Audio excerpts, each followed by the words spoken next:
አንድ ባይታዊ ነበሩ እና እኒያ ባይታዊ ደቀ መዝሙራቸው ምን ይሉታል?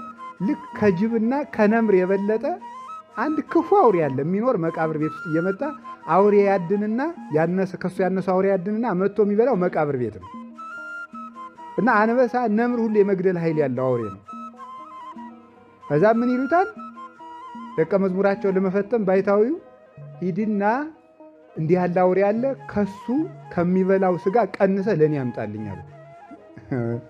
ተመልከቱ እንግዲህ ማለት በቃ አሁን ምን ትላላችሁ? እንደዚያ ብሎ አንድ ሰው ቢያዛችሁ እንደው ዝም ብሎ አንድ አባት ቢያዛችሁ እንደው ተመልከቱ። እኚህ ሰውዬ ምክንያት እየፈለጉ እኔን መጣላት ይፈልጋሉ አላልኩም? እኮ አታይም እኮ እንደዚያ እኮ ቢያደርግ እንዲያብሉት ማለት ነው። አታይም እኔ እኮ እልሃለሁ አንተ አትረዳኝ እንጂ እኮ ይዘና አሉት። እሺ ብሎ ሲል ደግሞ የባሰ ነገር አመጡ። ምንድን ነው ያደረጉት? አውሬውን ይዘውን አሉት። ረስቸው ቆይ አውሬውን እየጎተትክ እንድታመጣው አሉት። ስታመጣው አባ ዮሐንስ ነው የሚባሉት እሳቸው፣ ደቀ መዝሙራቸው አባ ጳውሎስ ነው።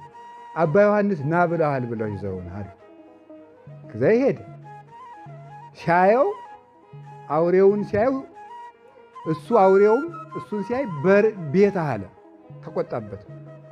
እኔ አይደለሁም አባ ዮሐንስ ነው ያሉ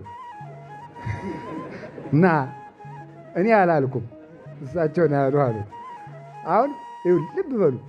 ልንታዘዝ ስንሄድ ደግሞ ሰይጣን ምን ሊያደርግ ይችላል? ሊያመጻድቅ ነው። ስማ ወልድ መንፈስ ቅዱስ አነዳለሁ ቀደስ ምክትምጻ መንግስት ካልን ደግሞ አይሰማም። ሰይጣንም አይሰማም፣ አውሬም አይሰማም። በአበው አምላክ ከተባለ ግን ይሰማል። በቅዱሳን አምላክ በእኔ አይባልም።